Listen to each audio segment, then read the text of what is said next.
अस्सलाम वालेकुम friends, welcome to my YouTube channel Ishaq Bilgi for GK. तो ये हिस्ट्री का तीसरा वीडियो है क्रोनोलॉजी का। इन क्रोनोलॉजी को समझो, कौन सी चीज़ क्या चल रही थी, कौन से ज़माने में क्या चल रहा था। तो अगर आप सही से लिख के इसे रखेंगे तभी तो समझ में आएगा। हम आज ईयर बाय ईयर देखते चले जाएंगे, एक एक ईयर में क्या हुआ, उस टाइम में किस तरह से पोर्चुगीज़ हमारे पास आए, किस तरह से डचेस हमारे पास आए, इंग्लिशर्स आए, किस तरह से रूल करे, इस वीडियो में हम देखेंगे। अभी तक हमारे चैनल पे आप नए हैं तो सब्सक्राइब करें और बेल आइकॉन को क्लिक करना मत भूलें ताकि हमारी वीडियोज की सूचना आप तक पहुंच सके। अगर आपको वीडियो पसंद आई हो तो आप अपने फ्रेंड्स को भी इसे शेयर करें। ठीक है, चले हम कॉन्सेप्ट की तरफ। तो क्रोनोलॉजी का तीसरा पार्ट है। तो क्रोनोलॉजी का तीसरे पार्ट में हम डालते हैं advent of Europeans. Advent of Europeans. तो यूरोपियंस का एडवेंट कर को हमें इसे पुकारते हैं। तो यूरोपियंस कब आती है हमारे पास? 1498 से लेके 1961 तक यूरोपियंस हमारे पास रहता। तो इसका मतलब क्या हो, 1498 जब यूरोपियंस हमारे पास आए थे तो पहले यूरोपियंस कौन है? देखो पहले फर्स्ट वन पोर्चुगीज। कौन आते हैं? पोर्चुगीज। तो पोर्चुगीज 1498 से लेके 1961 तक रहते। उसके बाद में डच पीपल्स। डच पीपल्स कहां से कहां तक रहते हैं?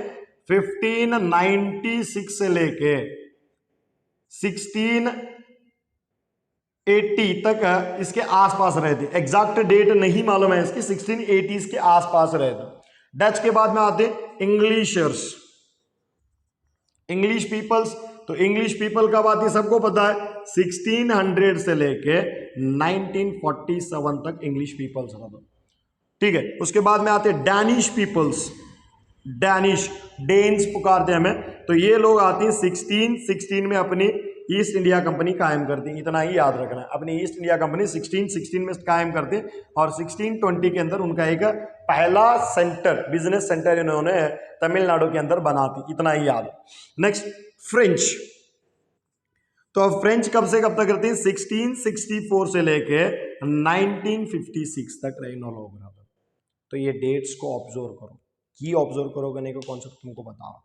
की ऑब्जर्व करो कर बोलेगे तो जब इंग्लिशर्स या पोर्चुगीज इंडिया को आए थे तो नॉर्थ इंडिया में कौन थे? इसको पहले अच्छी बात समझो, कौन थे नॉर्थ इंडिया में 1498 को? कौन थे नॉर्थ इंडिया में जब पोर्चुगीज आए थे? तो पोर्चुगीज जब आए थे लूधी डायनेस्टी रूल कर रही थी। कौन सी डायनेस्टी? लूधी डायनेस्टी रूल कर रही थी। उसके बाद में आती है मुगल डायनेस्टी। जब मुगल डायनेस्टी नॉर्थ इंडिया में रहती तब पोर्चुगीज एंट्री मारती गोवा के अंदर। कौन आते हैं? पोर्चुगीज।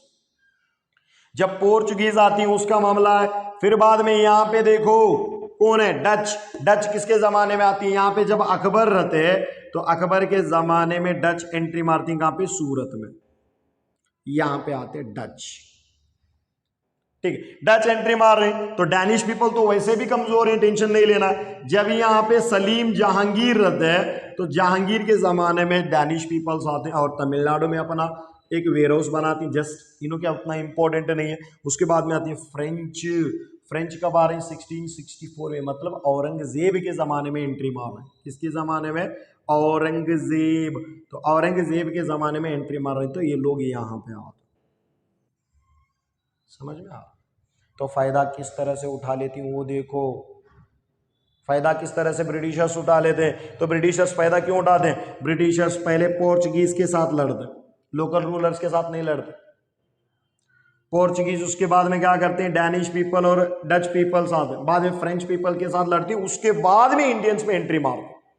क्यों इंडियंस में एंट्री मारते हैं? औरंगजेब के मरने के बाद में 1717 के अंदर बंगाल अलग होते, तो उसके बाद में कर्नाटक और हैदराबाद का निजाम दोनों अलग होती हैं। तो 1724 के अंदर हैदराबाद का निजाम रूल करते थे। इधर वाले जो प्लेस है बंगाल के, सॉरी मराठा के जो प्लेसेस हैं वहां पे पेशवा लोग रूल करते रहते। तो यहां पे तंजावुर के अंदर तंजावुर का नवाब रूल करते रहते। तो ये खिचड़ी पक रही थी जब ब्रिटिशर्स इंडिया में आए थे। अब देखेंगे एक सिंगल डेट भी हमको हमारे लिए क्यों इंपॉर्टेंट है। ठीक है, फर्स्ट वन ना 1453 the Ottoman Turks are capture on the Constantinople. Ottoman Turks, ठीक है। ऑटोमन टर्क्स यहाँ का जो बहरी रास्ता है, बर्री रास्ता है, जो लैंड वे है, उस लैंड वे को खत्म करते हैं। उसका कैपिटल कौन सा था? कॉन्स्टेंटिनोपल। तो वो कॉन्स्टेंटिनोपल बाइजेंटियन एम्पायर है, तो रोमन डायनेस्टी के अंडर में आता था। उसको ऑटोमन टर्क्स ने कैप्चर कर लिया और वो रास्ता बंद किया। तो इसीलिए 1498 के अंदर वास्को डी गामा, कौन आते? वास्को डी गामा इंडिया को चला। पोर्चुगीज पहले इंसान है जो इंडिया को आता है। तो इसके बारे में मैंने वीडियो बनाया, देखो डिस्क्रिप्शन में लिंक दिया, तो उस लिंक पे क्लिक करो और किस तरह से इंडिया में क्या पोर्चुगीज आए थे आगे देखो ना भाई, किस तरह से यूरोपियंस सिर्फ घूरते रहते हैं टीवी। यहाँ पे घूरना नहीं है, इस चीज को पढ़ना है, पढ़ने के लिए आए हैं तो सब कुछ पढ़ेंगे, डीपली पढ़ेंगे, ठीक है। अब 1498 में वास्को डी गामा इंडिया में आते हैं, तो 1498 के बाद में क्या हो रहा है मामला देखो, ओके। अब 1498 में क्या है, वास्को डी गामा आते हैं, तो फिर आगे क्या वाला मामला है देखो, तो क्या वाला मामला है, उसके बाद में आता है 1501। सर ये 1501 क्या है? तो 1501 के अंदर इसी केब्राल बोल के एक इंसान आता, पोर्चुगल का एक इंसान केब्राल बोल के आते, जब वापस जाते रहते पोर्चुगीज को, एक नया कंट्री फाइंड करके जाते जिसका नाम है ब्राजील। ब्राजील को फाइंड करके जाते, ठीक है। उसके बाद में 1505 से लेके 1509 तो वास्को कौन आते? Almeida, Francisco de Almeida. Francisco de Almeida नाम याद रखो। He was the first viceroy of Portuguese, he was the first governor of Portuguese. Portuguese का पहला गवर्नर है। सर इसका क्या इंपॉर्टेंस है इंडिया में? He introduce the blue water policy. वो ब्लू वाटर पॉलिसी मैं क्यों बोलूँ, मैं नहीं बोलता, आप अगली वीडियो में बोलेंगे उससे फिर डिटेल से, ठीक है। बस ठीक है। इसके बाद में कौन आती है देखो, देखो ये डेट्स को ऑब्जर्व करो। 1509, तो 1509 के अंदर यहाँ पे विजयनगर एम्पायर आता है। जब पोर्चुगीज एंट्री मारते हैं, तो पोर्चुगीज जब एंट्री मारती यहाँ पे विजयनगर एम्पायर रूल करते रहते हैं। इधर आदिल शाहीज हैं, इधर अहमदनगर के निजाम शाहीज हैं, गोलकुंडा के कुतुब शाहीज हैं, बीदर के बरीद शाहीज हैं, इमाद शाहीज हैं, ठीक है। तो इस टाइम में एंट्री मारते हैं। इसी विजयनगर डायनेस्टी के साथ पोर्चुगीज अपने अच्छे ट्रेड रिलेशनशिप रख लेते। They had the best trade relationship with Vijayanagar Empire, who Portuguese, and they also had the help to defeat the Bijapur Adil Shahis. Adil Shahis को हरा के गोवा कैप्चर करने के लिए मदद भी मांगते और उनको मदद भी मिल जाती, क्योंकि ऑलरेडी विजयनगर एम्पायर और बहमनी डायनेस्टी के जो भी घराने थे वो दुश्मनी के मामले में थे। इसके बाद में आते 1509 to 1515 कौन आते? अल्बुकर्क। कौन आते? अल्बुकर्क। तो अल्बुकर्क का नाम क्यों इंपॉर्टेंट है उसको समझो ना। ही was the real founder of the Portuguese in India. India में रियल फाउंडर कहा जाता है उसे। क्यों? विजयनगर साम्राज्य के साथ मिलके गोवा कैप्चर करते बीजापुर आदिल शाही से 1510 के अंदर। कब? ये भी लिख लो डेट तुम्हें, 1510 के अंदर Alfonso Albuquerque attacked on the Goa with the help of Vijayanagara empire and captured it from the Bijapur sultan Adil Shah. Yusuf Adil Shah, ठीक है। यूसुफ आदिल शाह के अंदर ये चीजें ली। समझ में आ रहे कौन से टाइम में कौन कौन थे देख लो। अब 1510 खत्म हुआ तो 1510 में गोवा कैप्चर हुआ। तो गोवा कैप्चर होने के बाद में खत्म, आगे बहुत दूर जाना है हमें, रास्ता बहुत बड़ा है। तो 1410 के बाद में सीधा डेट हमारी आती कौन सी? 1600।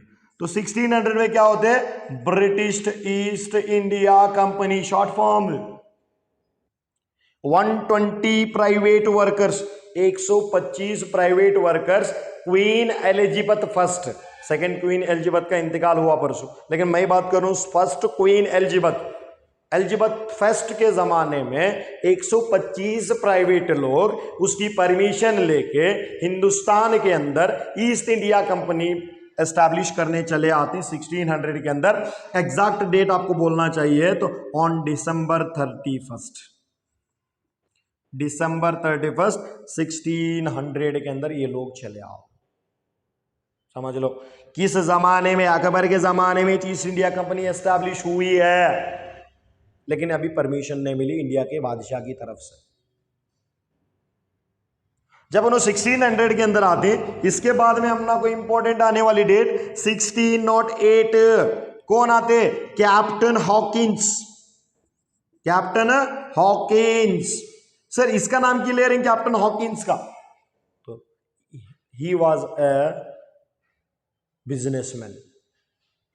ब्रिटिश राजा की तरफ से आते हैं। अकबर साहब 1608 के अंदर, सॉरी अकबर नहीं रहते, सलीम जहांगीर के दौरान को आते। जहांगीर साहब हम ना को इंडिया में क्या करो परमिशन दे दो, हम इंडिया में बिजनेस करना चाहते। तो जहांगीर बोलते चल हट, नहीं हमको तुमको परमिशन नहीं देंगे।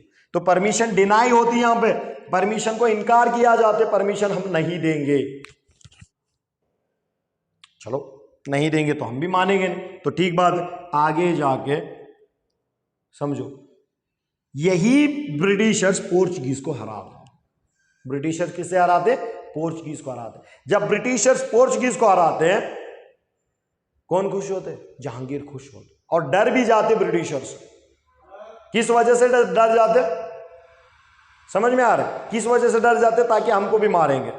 पहली बार जहांगीर के दरबार को कोई ऑफिसर आ रहे ब्रिटिशर से, उसे परमिशन नहीं मिल रहे, अब ऑटोमेटिक परमिशन दे जाते। तो हालत देखो, 1612 के अंदर Portuguese defeated by the Britishers. British जब हराते हैं 1613 के अंदर, हाँ लो साहब एस्टैब्लिश कर लो सूरत के अंदर, सूरत के अंदर अपनी बिजनेस स्टार्ट करो बोल के कौन परमिशन देते? जहांगीर परमिशन दे देते, ले लो बाबा। कब? 1613 में सूरत में अपना पहला सेंटर बना दो। यहां पे कौन भी आके उनकी परमिशन नहीं पूछता, सिर्फ जहांगीर दे देते। तो इसीलिए हम क्या बोलते हैं? The British east India company formally established in the year 1613।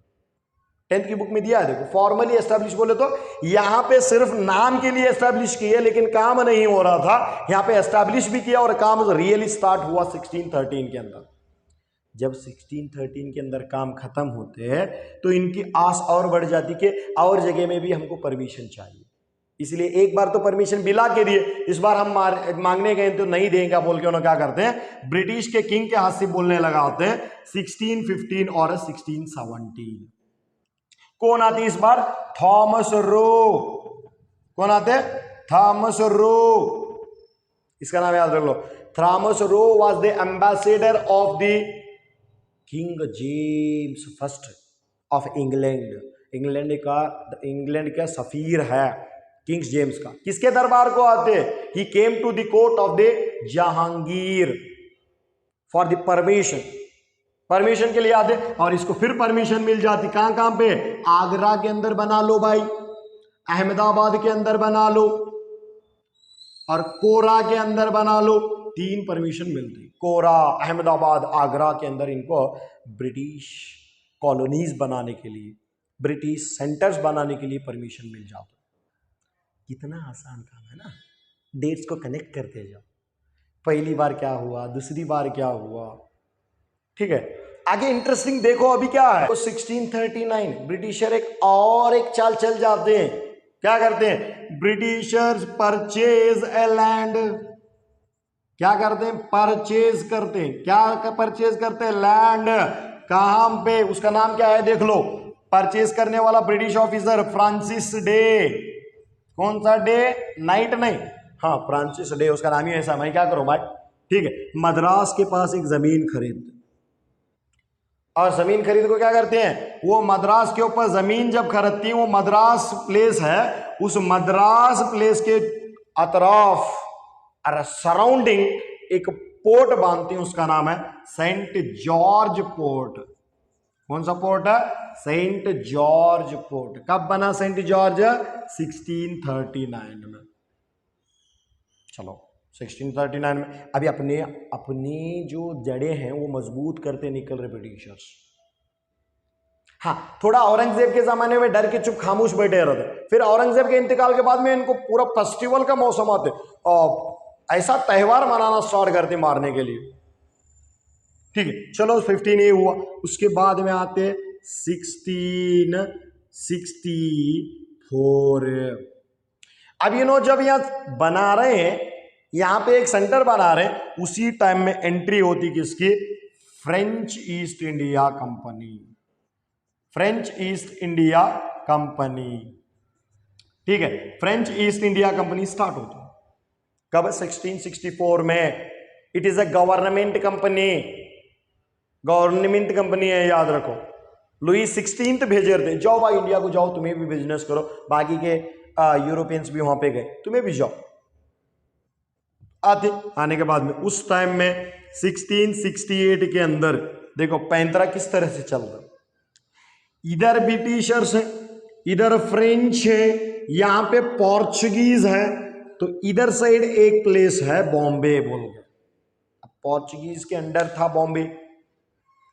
कहानी क्या होती देखो, जेम्स फर्स्ट का बेटा, ये जो जेम्स फर्स्ट है इसका बेटा था Prince of the England. Prince of the England कौन सा? Charles second. तो ये चार्ल्स सेकेंड बोलते बाबा मुझे शादी करा दे, ठीक है। तो Charles second married to the princess of the Portuguese, Catherina, उसका नाम क्या था? कैथरीन ऑफ ब्रेगोंजा, उसका नाम ही जो ऐसा है, गांजा पीने का नहीं, कैथरीन ऑफ ब्रिगोंजा। तो ये कैथरीन ऑफ ब्रिगोंजा से शादी करते चार्ल्स सेकेंड, तो कैथरीना खुश होके क्या बोलती, पोर्चुगीज खुश होके क्या बोलती, चलो बॉम्बे तुम ले लो। किस लिए? दहेज में ले जाओ। तो किसको दहेज में मिलते बॉम्बे? चार्ल्स सेकेंड को दहेज में मिलते बॉम्बे। तो उन्हें बोलते मैं हूं इंग्लैंड में, तो इंडिया का बॉम्बे लेके मैं क्या करूं? तो इसीलिए वहां पे इंडिया में कौन है? हमारी ईस्ट इंडिया कंपनी है, हाँ ले लो भाई ले लो। तो इन्हें क्या करते, इनको एनुअल रेंट में दे दे। एनुअल रेंट कितना सर? Annual rent 10 pound. कितने पाउंड है? 10 पाउंड रुपीज। बस आप एक साल में 10 पाउंड दे दो और बॉम्बे ले लो, उसे तोड़ो फोड़ो क्या भी करो, उसे कैसा भी रूल करो, मुझे नहीं मालूम, लेकिन मुझे 10 पाउंड चाहिए। ईस्ट इंडिया कंपनी के अंडर में आया, ये भी बॉम्बे मिला। देखो पहले मद्रास, अब बॉम्बे का टारगेट। जब बॉम्बे का टारगेट खत्म होता है तो इनका देख के देखा देखी चुल्ला फूकी। देखा देखी क्या होता है, इन्हें जब आपस में एक बना ले रहे हैं तो ब्रिटिश फ्रेंच क्या करती है, अपना पहला सेंटर बनाती सूरत में। देखो इन्हों भी सूरत कुछ है, सभी ब्रिटिशर्स अपना पहला सेंटर, सभी यूरोपियंस अपना पहला सेंटर सूरत में बना। तो इन्हें सूरत में बना रहे, सूरत के साथ 1668 के अंदर पहली बार इन्हों भी क्या करते हैं, सूरत के अंदर अपना सेंटर बनाते हैं। फ्रेंच कौन बनाते हैं? फ्रेंच। देखो इनका देखो, जब फ्रेंच एंट्री मारे इंडिया को तो उन्होंने ब्रिटिश को कॉपी करने की सोचते। क्या कॉपी? ब्रिटिशर्स ऑलरेडी एक प्लेस परचेज करें तो हमें भी एक प्लेस परचेज करेंगे। तो इन्हों कहां पे प्लेस परचेज करते हैं? यहां पे उस देखो कब प्लेस परचेज करते हैं? 1674 में एक प्लेस परचेज करते हैं। कहां पे? वालीकंडपुरा। वालीकंडपुरा के अंदर एक मुस्लिम किंग रहता, एक मुस्लिम ऑफिसर रहता, उस मुस्लिम ऑफिसर से एक जमीन खरीदते, वो जमीन को ऐसा डेवलप करते हैं आगे जाके वो क्या बनते हैं? पौंडीचेरी। तो Pondicherry was the capital of French in India. India के अंदर पौंडीचेरी कैपिटल है फ्रेंचेस के। ब्रिटिश के नक्शे कदम पे निकले साहेब, क्या बोलना अब इनको, कुछ भी नहीं बोल सकते। अब 1674 खत्म हुआ तो इधर आ जाओ, इधर 1690 क्या होते? 1690 में ब्रिटिशर्स और एक कदम आगे उठा दो। क्या उठा दे? हमें बंगाल पकड़ना है। अब बंगाल के अंदर 3 विलेजेस खरीदते, 3 गांव खरीदते। कौन कौन से गांव? सुतनती, गोविंदपुरा, कलकत्ता। सुतनती, गोविंदपुरा, कलकत्ता कौन से नदी के किनारे पे है? On which bank river? Hooghly. It's a famous river in India. Hooghly river के ऊपर 3 विलेजेस खरीदते और सोचते इसके ऊपर कौन भी अटैक नहीं करना बोल को क्या करते? एक फोर्ट बनाते, वो फोर्ट का नाम है फोर्ट विलियम। तो ये फोर्ट विलियम बनाने वाला जाब चारनाक बोल को एक ऑफिसर आते, उन्हें बनाओ। देखो इन्हों कितने क्लेवर माइंडेड है। कहां पे भी बनाएंगे तो बना के क्या करेंगे? उसके ऊपर फोर्ट बनाएंगे, कोई भी हम पे अटैक ना कर सके। सब ब्रिटिश का माइंड है साहब, हमारा थोड़ी है। हम सब डिवाइड एंड रूल में फंसने वाले हैं, वो डिवाइड एंड रूल में फंसाने वाले हैं। डिवाइड एंड रूल या डाइवर्ट एंड रूल में हमें फंसाना नहीं है। हमको अच्छी नॉलेज लेना है और हमारे मुल्क को आगे बढ़ाना, हमारे कौम को आगे बढ़ाना, हमारे देश को आगे बढ़ाना। लेकिन हमारे पास ये कॉन्सेप्ट है ही ना। हम सब सरकार के चक्कर में पड़ रहे हैं। क्यों सरकार के चक्कर में पड़ रहे हैं? सरकार सब ब्रिटिश की तरह करा रही, हम कर रहे हैं। हमको सीखना है इस इतिहास से कुछ, हमको हिस्ट्री से कुछ सीखना है कि हमको इससे पहले किसने लूटा था, अब कौन लूट रहे हैं। क्लियर? हाँ, चलो आगे, चलो आगे। अभी देखो, ब्रिटिशर्स अपने रास्ते पे आगे बढ़ रहे, ठीक है। ठीक उसी टाइम में एक इंसान की डेथ होती है। किसकी डेथ होती है? औरंगजेब। समझ में आया? औरंगजेब जब तक रूल कर रहे थे, ब्रिटिशर्स मूले में चुप बैठे थे, खामोश बैठे। जब औरंगजेब का इंतकाल हुआ तो इन हड़बड़ाहट स्टार्ट हो गई इनकी। क्या हड़बड़ाहट स्टार्ट हुई? जब औरंगजेब की डेथ हुई, ठीक है, औरंगजेब की डेथ हुई तो यहां पे एक किंग आते 1717 से। एक्चुअली उसके रीजन है 1713 से लेके 1719 तक रूल करते हैं, जिसका नाम है फारुखशियार। कौन सा यार? फारुखशियार। तो ये फारुखशियार क्या करते हैं? He gave the dastaks to the British. Dastaks, British को दस्तकाज दे देते फारुखशियार। क्यों? What is dastaks?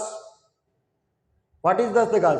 The free passes without tax. तुम्हें कहां पे भी बंगाल रीजन के अंदर बिंदास बिजनेस कर सकता। ये परमिशन किसने दी? दस्तकाज ने, सॉरी फारुखशियार ने। मुगल किंग था। तो औरंगजेब का इंतकाल होने के बाद में इसका फायदा उठा के औरंगजेब का एक कमांडर है जिसका नाम है मुर्शिद कुली खान। कौन सा कुली खान है? मुर्शिद कुली खान। तो ये मुर्शिद कुली खान बंगाल का बादशाह, बंगाल का नवाब बन जाता। और इसका जो कैपिटल है बंगाल का, तो बंगाल का कैपिटल था मुर्शिदाबाद। कौन सा आबाद? मुर्शिदाबाद। मुर्शिदाबाद इसका कैपिटल है। मुर्शिद कुली खान इस डायनेस्टी को स्टार्ट कर रहे हैं बंगाल नवाब की, ठीक है। अभी आगे चलो, आगे यहीं पे रुकना नहीं है हमें, बहुत इंटरेस्टिंग स्टोरीज हैं। हाँ, समझ में आ रहा है हम कैसे लोग हैं? बहुत इंटरेस्टिंग स्टोरी वाले लोग हैं। जब 1717 में इनको परमिशन मिली तो ये लोग बहुत आज़ाद हुए, बहुत। डोंट इमेजिन नहीं कर सकते हम उसको। अब सीधा 1717 से जंप करती है मैं 1741, सॉरी 1740। क्या सर 1740 में क्या होता? Sorry 1724, once again sorry 1724। तो 1724 में क्या होते? औरंगजेब का और एक कमांडर हैदराबाद और कर्नाटक प्लेस का नवाब बन जाते जिसका नाम है असफ जा। निजाम ऑफ हैदराबाद असफ झा। असफ झा किंग बनते। जब असफ झा किंग बनते तो यहां पे हैदराबाद के अंदर जब असफ झा किंग रहते, कर्नाटक के अंदर इसने अपने दोस्त को बनाए थे, दोस्त अली किंग बना दो। दोस्त अली का इंतकाल होते कब? 1740 के अंदर। कई को दोस्त अली का इंतकाल होते, दोस्त अली डेड होते। क्यों डेड होते? इसको डेड होता नहीं, इन्हें डेड कराया जाते। और इसको मारने वाले लोग हैं मराठास। मराठा आर्मी इसके ऊपर अटैक करके इसको मारती। जब मराठा आर्मी इसको अटैक करके इसको मारते तो दोस्त अली के जगह निजाम और एक इंसान को बढ़ाते जिसका नाम है अनवरुद्दीन, ठीक है। अनवरुद्दीन किंग बनते। तो अनवरुद्दीन किंग बनने के बाद में आगे क्या हो रहा है सोचो। दोस्त अली का जवाई राजा, दोस्त अली का जवाई कौन था? चंदा साहेब। कौन सा साहेब? चंदा साहेब। तो चंदा साहेब को क्या कहते हैं? मराठर्स एक जेल में रख छोड़, he kept in the prison, jail में रखा जाते हैं उसको। और दो अनवरुद्दीन नवाब बन जाते। दोस्त अली का डेड हुआ। तो अब यहां पे उसी टाइम में 1741 में मौका देख के मुर्शिद कुली खान के खानदान वाला इंसान जिसका नाम है अली वर्दी खान। कौन सा खान? अली वर्दी खान, याद रखो इसका नाम प्लासी की जंग के टाइम में याद आते हैं, अली वर्दी खान। तो Ali Vardi Khan announced independence as a nawab of Bengal, Bengal का नवाब बन के आजादी अनाउंस कर दो। इसी टाइम में सोचो क्या हो रहा है, इधर हमारे अंदरूनी किंग्स फूट के अपनी नई डायनेस्टी बना रहे हैं, उधर से ब्रिटिशर्स आगे बढ़ रहे हैं। और आगे होते फिर क्या होते, 1742 में इंडिया में कौन आते, डुप्लेक्स आते। He was the first governor of Pondicherry और फ्रेंच का पहला गवर्नर है या पौंडीचेरी का पहला गवर्नर है। देखो इधर से कौन आ रहे हैं, इधर से डुप्लेक्स आ रहे, उधर से ब्रिटिशर्स हैं। तो हमारे इंडियन किंग्स अलग अलग फट पड़े हुए हैं, तो फायदा किस तरह से उठते देखो। इसीलिए मेहनत करने वालों को मौका देते अल्लाह ताला। तो ब्रिटिशर्स अपने पहले कनिंग पॉलिसी से तो फेमस ही थे उन्होंने, तो उनका क्या बोलना है, वैसे भी उनका चलना है। तो ये कमजोरी, हमारी कमजोरी का फायदा उठाती ब्रिटिशर्स। ठीक है चलो, क्या फायदा उठाती सर ब्रिटिशर्स, तो 1746 से लेके 48 तक एक जंग होती जिसका नाम है कार्नाटिक फर्स्ट कार्नाटिक। सर कार्नाटिक की जंग क्यों होती है, रीजन क्या है, कार्नाटिक की जंग क्यों रीजन होते, तो कार्नाटिक के अंदर नवाब कौन है साहब, दोस्त अली का तो इंतकाल हुआ, तो यहां पे अनवरुद्दीन। ठीक है, डुप्लेक्स क्या करते हैं, कार्नाटिक का जो प्लेस है उसको कैप्चर करने की, मद्रास को कैप्चर कर दो। कैप्चर करने के बाद में ब्रिटिशर्स पे खुद जाके नहीं कंप्लेंट करते, अनवरुद्दीन को बोलते Anwaruddin is a best friend of the Britishers. तो यहां पे जंग का माहौल क्रिएट होता। तो ब्रिटिश और फ्रेंच के बीच में पहली जंग कौन सी थी, कार्नाटिक वॉर्स। कब से कब तक, 1746 टू 48 इतना हुआ। इतना होने के बाद में फिर क्या खिचड़ी पकती देखो, 1748 के अंदर असफ जाह मर जाता। कौन है, बंगाल का नवाब, हैदराबाद का निजाम मर जाता। हैदराबाद का जब निजाम मरते, यहाँ पे दो लोग फाइट करते, मैं बादशाह बनतू तू बादशाह बन दो। उस बादशाह बनने वालों का नाम क्या है, नासिर जंग। कौन सा जंग, नासिर जंग, मुजफ्फर जंग। ठीक है, नासिर जंग और मुजफ्फर जंग इंटर बिटवीन कॉन्फ्लिक्ट करते रहते। जब इन्हें इंटर बिटवीन कॉन्फ्लिक्ट करते रहते हैं, नासिर जंग और मुजफ्फर जंग, इसका फायदा ब्रिटिश और फ्रेंच निकालता। ठीक है, ठीक इसी 1748 के टाइम में, इसी 1748 के समय में जो ऑलरेडी जेल में बंद था मराठा, जिसको बंद करे थे, जिसका नाम है चंदा साहेब, तो चंदा साहेब रिलीज हो छोड़। जब चंदा साहिब रिलीज होते, चंदा साहिब कहां का नवाब बनने की कोशिश करते, औरकोट का, अनवरुद्दीन के अपोजिट चंदा साहिब। और यहाँ पे ऑलरेडी हैदराबाद का निजाम तो असफ जाह मर गया है, उसका पोता और बेटे के बीच में जंग होती, नासिर जंग और मुजफ्फर जंग। इन्हों दो जने यहाँ पे लड़ते रहते हैं और चंदा साहिब अनवरुद्दीन कर्नाटक में लड़ते रहते हैं। इसका फायदा कौन उठाते हैं, ब्रिटिश और फ्रेंच। ब्रिटिशर्स क्या बोलते हैं, नहीं नासिर जंग हमारा बहुत बेस्ट फ्रेंड है, हमें इसके बाद में उसे किंग बनाते हैं, बोलते हैं हैदराबाद के अंदर। यहाँ पे अनवरुद्दीन हमारा बेस्ट फ्रेंड है, हमें इन्हें चुन दे हमारे पास किंग अगर बोलते हैं। कौन है, ब्रिटिशर्स। तो इसका अपोजिट दूसरा डायरेक्शन लेना, कौन लेती है दूसरा डायरेक्शन, फ्रेंचेस सपोर्टेड टू चंदा साहेब एंड मुजफ्फर जंग। इसके बारे में और डिटेल पढ़ेंगे, नॉर्मल सा कॉन्सेप्ट समझो। क्यों, यहां से 1749 से लेके 1756 क्या होते 1756 में, समझो भाई समझो। 1756 में सेकेंड कार्नाटिक वॉर होते। कौन सी कार्नाटिक का, second Carnatic war. Second Carnatic war complete होती है कब, सेकेंड कार्नाटिक वॉर कंप्लीट होती है 1749 टू 1756। इस डेट को ऑब्जर्व करो। क्यों इस डेट को ऑब्जर्व करना है, इधर का यहाँ पे ये वाला प्लेस है कार्नाटिक और हैदराबाद, इधर है नवाब ऑफ बंगाल। कौन सा वाला, बंगाल। यहाँ पे एंट्री मारते हो ना, क्यों यहाँ पे एंट्री मारते हैं वो समझो पहले। 1756 के अंदर अली वर्दी खान का इंतकाल होता है, अली वर्दी खान। तो जब अली वर्दी खान का इंतकाल होता है, यहाँ का किंग कौन बनना, अंदरूनी झगड़े यहाँ पे भी स्टार्ट होते। तो अली वर्दी खान की 3 बेटियां रहते, तो उस बेटी में घसीटी बेगम, दूसरी बेटी का बेटा शौकत जंग और तीसरी बेटी का बेटा सिराजुद्दौला, तीनों लोगों के बीच में झगड़े चलते रहते हैं और सिराजुद्दौला को किंग बनाया जाता। किसको किंग बनाया जाता है? सिराजुद्दौला को। सिराजुद्दौला, ये नाम याद रखो।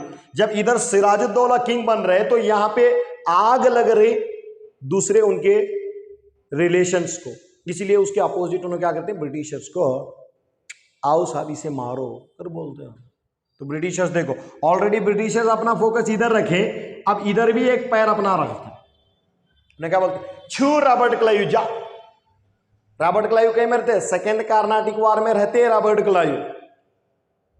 सेकेंड कार्नाटिक वॉर में Robert Clive is here. Now governor नहीं था उस टाइम में एज ए सोल्जर रहते। जा रॉबर्ट क्लाइव कहां पे, ये कार्नाटिक वाला रीजन हम कर लेंगे, तू जा अब कहां पे, बंगाल के अंदर जा और बंगाल के नवाब को हरा। तो उन्हें आके क्या करते, धोखे से बंगाल के सिराजुद्दौला को हराने की कोशिश करता। तो समझो ना भाई, इसीलिए तो तुमको पढ़ा रहा। तो इतना होने के बाद में सिराजुद्दौला क्या करते, एक बड़ा कांड करते। क्या करते हैं, 1756 में फोर्ट विलियम के ऊपर अटैक करते। कहां पे अटैक करते हैं, फोर्ट विलियम के ऊपर। जब फोर्ट विलियम के ऊपर अटैक करते हैं, वहां पे 146 ब्रिटिशर्स मिलते, उनको लाके एक स्मॉल रूम के अंदर बंद कर देते और सुबह उठे तक सब लोग उसमें 123 लोग मर जाते, 23 लोग बाकी बचते। तो ये इवेंट ब्रिटिशर्स को गुस्सा ला। उस टाइम में रॉबर्ट क्लाइव यहां से इधर निकलता। ठीक है, अब देखो 1757 में बैटल ऑफ प्लासी, 23 जून 23 को बैटल ऑफ प्लासी चलती। तो इधर प्लासी की जंग चल रहे हैं। तो ये हैदराबाद के अंदर जो निजाम है, जितने भी मुस्लिम किंग हैं, सिराजुद्दौला को सपोर्ट न कर पाए, इसीलिए इन्होंने क्या करते हैं, 1756 से लेकर 1763 में थर्ड कार्नाटिक वार होते। कौन सी कार्नाटिक वार, देखो ब्रिटिशर्स कितना क्लेवर माइंडेड है। दोनों जगह पे जंग चलाएंगे तो कौन सा बादशाह भी एक नहीं हो पाएगा। तो एट ए टाइम जंग चलाने का बहुत शौक था इन लोगों को। इसीलिए जब यहां पे कार्नाटिक वार चलते रहते हैं, इधर कौन सी वार चलते रहती साहब, 1757 के अंदर प्लासी की जंग चलता है। ठीक है, अब यहां पे कार्नाटिक वार एंड। तो इस कार्नाटिक वार में एक फेमस बैटल भी चलते। कौन सी बैटल चलती है इस कार्नाटिक वार में, जिसका नाम है वांडीवाश बैटल। कौन सी बैटल है, वांडीवाश बैटल। तो वांडीवाश बैटल 1760 के अंदर चलते। समझ में आ रहा है, क्लियरली पॉइंट याद रख लो। अभी यहां पे जंगी खत्म हो रहे हैं, यहां पे जंगे खत्म हो रहे हैं, कार्नाटिक में वार खत्म, कार्नाटिक पूरा ब्रिटिश के अंडर में आ गया। अब बंगाल बचे, एक किंग को हराए। इस टाइम में रॉबर्ट क्लाइव को ब्रिटिश गवर्नमेंट वापस बुलाते। जब ब्रिटिश वापस जाते तो यहां पे फिर एक जंग करती जी। वो जंग का नाम क्या है, इन the year 1764, in the year 1764 battle of Berkshire. कौन सी, battle of Berkshire.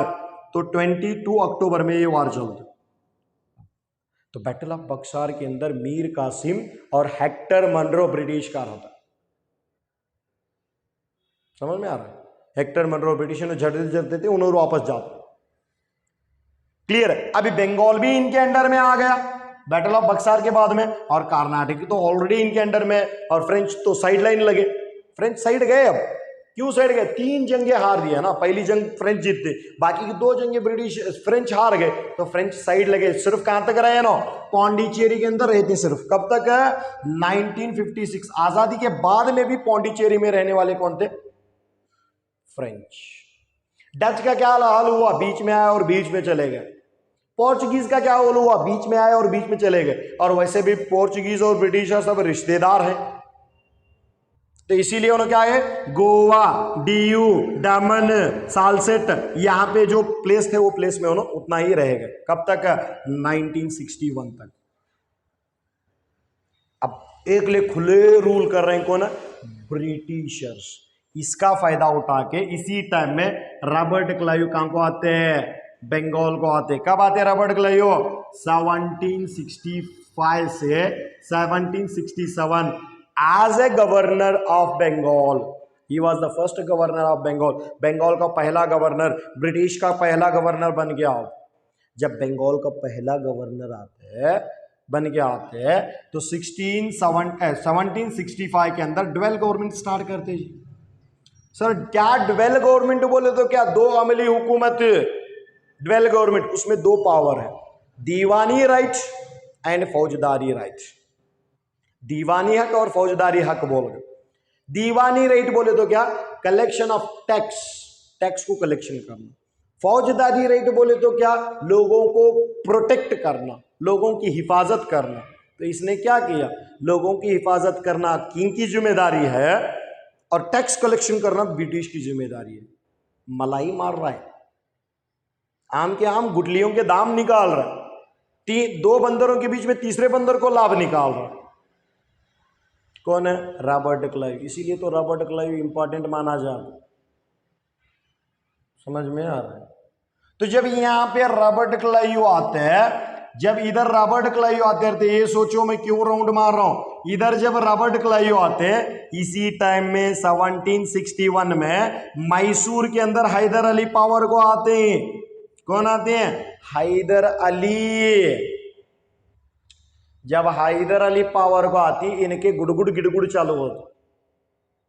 Robert Clive तो वापस अपने इंग्लैंड को चला जाते 67 में। तो उसी 1767 से लेके 1767 टू 1769 फर्स्ट एंग्लो मैसूर वार होती। फर्स्ट एंग्लो मैसूर अब खत्म। ब्रिटिशर्स ये मिला, ये मिला, तो ये मिलने के बाद में डायरेक्ट टारगेट किसको कर रहे हैं? मैसूर रीजन को टारगेट कर रहे हैं जी। किसको टारगेट कर रहे हैं? मैसूर रीजन। क्योंकि अगर हैदर अली बड़ा बन गया तो हमको बिस्किट ही खिलाएगा, इसलिए हैदर के ऊपर अटैक करने की कोशिश करो। ओके आया? डेट्स के ऊपर कॉन्सेंट्रेट करो। 1767 से 69। ठीक इसी टाइम में इन द ईयर 1772 कौन आते हैं? Warren Hastings. कौन आते हैं? Warren Hastings. तो ये वार्न हेस्टिंग्स है कौन? He was the first, he was the last governor of Bengal. Bengal का लास्ट गवर्नर बन के आते 1772 में। सर इतना क्यों चिल्ला चिल्ला के बोल रहे हैं 1772 में? इसका क्या इंपॉर्टेंस है? जब इन्हें आते लास्ट गवर्नर जनरल बन के आते हैं, he cancelled the double government system in the year 1772। 1772 में क्या करते हैं? डबल गवर्नमेंट कैंसिल करते हैं। ले लो राजा तुम्हें बनो, हम थोड़ा टैक्स दे दो, बस काफी। हमें टैक्स कलेक्शन करने में कोई इंटरेस्ट नहीं रखते, मतलब इनडायरेक्टली पिन रख रहा है। डुअल गवर्नमेंट कैंसिल होती 1772 में। जब 1772 में डुअल गवर्नमेंट कैंसिल होती है, उसी टाइम में 1773 में रेगुलेटिंग एक्ट आता। कौन सा एक्ट आते हैं? रेगुलेटिंग। तो रेगुलेटिंग एक्ट क्या बोलते हैं? अब जो बंगाल का गवर्नर है वो सिर्फ गवर्नर नहीं रहा, वो बंगाल का गवर्नर जनरल बना। सर क्या पावर है गवर्नर जनरल में? तो ब्रिटिश के 3 प्रेसिडेंसी आई। कितनी presidency? 3 presidency. Bengal presidency, Madras presidency and Bombay presidency. 3 presidency में यहां पे अलग गवर्नर, यहां पे अलग गवर्नर, यहां पे अलग गवर्नर था। जब रेगुलेटिंग एक्ट आया तो बंगाल के गवर्नर को गवर्नर जनरल बनाया गया। बंगाल के गवर्नर को गवर्नर जनरल बना गया, इन दोनों को इसके अंडर में रखा गया। मतलब इन्हों गवर्नर, सिर्फ इन्हें गवर्नर जनरल जो बोलेगा ये बाकी के दोनों गवर्नर सुनना। 1773 में ये रूल आते। अच्छी बात है, 1773 में ये काम होता। तो जब 1772 में 3 में ये काम होते हैं तो 1775 के अंदर Warren Hastings first Anglo Maratha war करते हैं। कौन सा Anglo? First Anglo Maratha war. दूसरा टारगेट मैसूर होने के बाद में इधर टारगेट हुआ जी। किसे भी नहीं छोड़ रहे हैं उन्होंने। पहले तो ये दोनों प्लेस लिया, अभी ये दोनों लोगों को पीट लेंगे, इधर से मराठास को, इधर से हैदर अली। Clever mind. पहले इन दोनों के बीच में झगड़े निकाले, दोनों में इधर भी जंग करके इधर भी जंग करके कमजोर करे। अब हैदर अली को भी कमजोर कर रहे हैं, मराठा को भी कमजोर कर रहे हैं। दिमाग का इस्तेमाल इसे बोलते हैं। ठीक है। 1773 में कब से कब तक सर? 1775 से लेके 1782 तक काम चलते। इधर 1775 में वार कर रहे हैं, इधर आओ, अभी दूर न को जाओ। 1780 से लेके 84 तक क्या है? सेकेंड एंग्लो कौन सी वार? मैसूर वार। देखो इधर ऑलरेडी वार चली, कौन सी? फर्स्ट एंग्लो मैसूर वार चले, इधर सेकंड एंग्लो मैसूर वार चला। देखो किसका क्या है? वार्ने हेस्टिंग्स।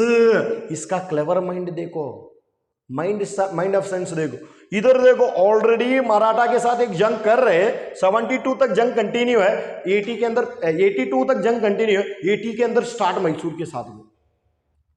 एक डिसअपॉइंटेड पॉइंट क्या है? 1782 के अंदर हैदर अली की डेथ होती और ब्रिटिशर और पावरफुल होता। 1782 समझ में आ रहा है? समझ में आ रहा है तो कहीं खामोश बैठी, बट लाइक कमेंट करते जाओ, हमने कुछ सपोर्ट मिलते। क्या जी तुम्हें ऐसा क्यों करते हैं? 1782 होने के बाद में 1784 भी हुआ, क्लियर है? इसी टाइम में इन्हें इतना तो नहीं, लोगों को अच्छा करना बोल के 1781 के अंदर क्या करते? 1781 में मदरसा कायम करते। लियो भाई, सिर्फ हमें तुमना को हराने के लिए नहीं, तुमना को तालीम भी देंगे आज से। चलो, ही was the first British officer who supported the modern education of India. India के एजुकेशन को सपोर्ट करने वाला पहला ब्रिटिश ऑफिसर कौन है? Warren Hastings. मदरसा कायम कर। इसका देख के देखा देखी चिल्ला फूकी आगे काम होती क्या होती देखते जाओ, क्लियर है? जब 1781 में वॉरेन हेस्टिंग्स मदरसा खोलते हैं, इसके बाद में आने वाला ऑफिसर 1792 के अंदर, ये डेट भी याद रखो, बहुत इंपॉर्टेंट है। 1792 के अंदर 1792 बार बार क्यों बोल रहे हैं? यहाँ पे गवर्नर जनरल दूसरा रहता है, तो गवर्नर जनरल का नाम है लॉर्ड कॉर्नवालिस। कौन सा वालिस? Lord Cornwallis. तो ये लॉर्ड कॉर्नवालिस 1792 में। लेकिन काम कौन करते हैं? काम का नाम है जोनाथन डंकन। नाम क्या है इसका? Jonathan Duncan. क्या काम कर सकते हैं? डंकन क्या काम करते? तो ये डंकन काम करते हैं, संस्कृत कॉलेज खोलते। कौन सी कॉलेज है? संस्कृत कॉलेज। कहां पे? बनारस के अंदर। कहां पे? बनारस के अंदर संस्कृत कॉलेज खोलते। तो फिर बाद में लॉर्ड कॉर्नवालिस के जमाने में भी एक लॉ ऑफिसर उठ बैठते, सर लैंड टैक्स पॉलिसी में थोड़ा रिफॉर्म करेंगे, तो लैंड टैक्स पॉलिसी में थोड़ा चेंजेस करेंगे, तो कुछ तो नया नया चेंज करेंगे। क्या चेंज करते? कर जा बागर बोलते हैं उसे। उसका नाम क्या है? Alexander read. कौन सा रीड? Alexander read. तो ये अलेक्जेंडर रीड क्या करते? रीड की हड्डी की तरह मद्रास 12 महल डिस्ट्रिक्ट्स में, तमिलनाडु के 12 महल, कौन सा महल? 12 महल डिस्ट्रिक्ट्स में रईतवारी सिस्टम लाते। क्या है रईतवारी सिस्टम? लैंड टैक्स पॉलिसी है, ठीक है। इन्हें सिर्फ क्या करते? प्रैक्टिकल करके देखते हैं सही है क्या नहीं, और इसे सच में इंप्लीमेंट कब करते? 1820 के अंदर इंप्लीमेंट कर दो। कौन इंप्लीमेंट करते? सर थॉमस मनरो बोल के आओ, तो थॉमस मनरो इसे इंप्लीमेंट कर दो 1820 के अंदर। फिर उसे आगे पढ़ेंगे हम लोग, ठीक है। 1772 की इंडिया। नेक्स्ट 1792 के अंदर फिर क्या इंपॉर्टेंस है सर? तो कुछ भी इंपॉर्टेंट नहीं है, जो हर चीज को इंपॉर्टेंट थोड़ी हो। तो 1793 स्टार्ट होता है। 1793 में क्या बोलते हैं? लॉर्ड कॉर्नवालिस बोलते हैं, शाबाश मेरे शेर, तूने बहुत अच्छा लैंड टैक्स पॉलिसी को प्रैक्टिस किया, मैं ये कर दूं, देख मैं इंप्लीमेंट करता हूं डायरेक्टली। क्या इंप्लीमेंट करते हैं? तो इन्हें एक चीज इंप्लीमेंट करते हैं 1793 के अंदर, जिसका नाम है परमानेंट जमींदारी सिस्टम। परमानेंट जमींदारी सिस्टम। कौन सा सिस्टम? परमानेंट जमींदारी सिस्टम। स्टार्ट करते कहां पे? बंगाल रीजन के अंदर, बंगाल, उड़ीसा एंड बिहार रीजन के अंदर इंप्लीमेंट करते। जब इन्हें इंप्लीमेंट करते 1793 में कि सिर्फ जमींदारी, सिर्फ लैंड टैक्स पॉलिसी में फॉर रिफॉर्म लगाना, क्या नहीं, मैं 1793 में और एक काम कर दूं। क्या काम करता हूं? पुलिस सिस्टम लगाते साहब, इन्हें पुलिस सिस्टम भी लगाने वाला मैं, मेरी मर्जी। क्या पुलिस सिस्टम लगाते हैं? एसपी करने का पोस्ट क्रिएट करते हैं। एसपी बोले तो क्या? सुपरिटेंडेंट ऑफ पुलिस, ठीक है। ये जो पुलिस स्टेशन का जो सिस्टम है, पीएसआई का जो सिस्टम है, वो इसी का दिया हुआ लॉर्ड कॉर्नवालिस। इसीलिए लॉर्ड कॉर्नवालिस को क्या बोलते हैं? मैं, he was the father of Indian civil services. Indian civil service का फादर बोलते हैं किसको? लॉर्ड कॉर्नवालिस को। तो लॉर्ड कॉर्नवालिस इतने अच्छे काम करके जाते 1793 में, लेकिन यही लॉर्ड कॉर्नवालिस, एक डेट मिस हुई यहाँ पे, यही लॉर्ड कॉर्नवालिस 1790 से लेके 93 तक कौन सी वार करते? आंग्लो मैसूर वार। कौन सी वार? आंग्लो मैसूर वार थर्ड। टीपू सुल्तान को हराते और उसे बच्चों को गिरवी रखते। टीपू सुल्तान जब तक पैसे नहीं देता, वो पैसे दिए तक, सॉरी 1792 आना है, 1792 जब तक टीपू सुल्तान वार के अंदर खर्चा जितना हुए उसको पैसे नहीं देता, तब तक टीपू के बच्चों को क्या रखा जाएगा? मॉर्टनेज रखा जाएगा, गिरवी रखा जाएगा। ये लॉर्ड कॉर्नवालिस का हरामीपन है। तो लॉर्ड कॉर्नवालिस 1792, ये एक चीज याद रख लो। अब 1793 से डायरेक्ट 1798 कौन आते? नया गवर्नर जनरल आते, लॉर्ड वेलेस्ली। कौन आते? Lord Wellesley. सर ये लॉर्ड वेलेस्ली का काम क्या है? Subsidiary alliance. क्या करते हैं? Subsidiary alliance. तो सब्सिडियरी अलायंस बोले तो क्या? सहायक सैनिक पद्धति, अहद मुआयनत को जारी करते हैं। क्या अहद मुआयनत? ब्रिटिश के आर्मी का थोड़ा सा हिस्सा अपने दरबार में रख लेना, उसका सब खर्चा गिर्चा इंडियन आर्मी भरना, इंडियन का किंग भरना, लेकिन उसे इंडियंस इस्तेमाल करे जैसा ना। देखो कैसी। अब वो राजा तो भी राजा क्या है जिसने सब्सिडियरी अलायंस कबूल करा हो। तो यही सब्सिडी अलायंस को 1798 में पहली बार कबूल करने वाला इंसान कौन है? The Nizam of Hyderabad. ठीक है, चलो आगे। 1799 में यही लॉर्ड कॉर्नवालिस क्या करते? टीपू सुल्तान को बोलते सब्सिडियरी अलायंस कबूल कर लो। तो टीपू सुल्तान बोलते शेर की एक दिन की जिंदगी बेहतर है गीदड़ की 100 साल जिंदगी से। तो इसीलिए कौन सी वार होती है यहाँ पे? फोर्थ एंग्लो मैसूर वार। कौन से? फोर्थ एंग्लो मैसूर वार होती। जब फोर्थ एंग्लो मैसूर वार 1799 में होते, टीपू सुल्तान की डेथ हो जाती। उस टाइम में लॉर्ड कौन रहते? लॉर्ड वेलेस्ली रहते। फाइनली 1799 में मैसूर स्टेट को वापस वडियाज को दिया जाते।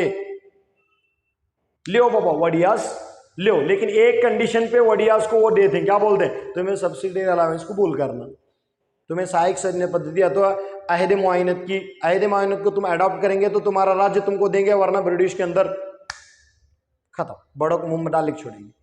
मैसूर वडियाज को वापस क्या मिलते? अपना राज्य फिर वापस मिलता।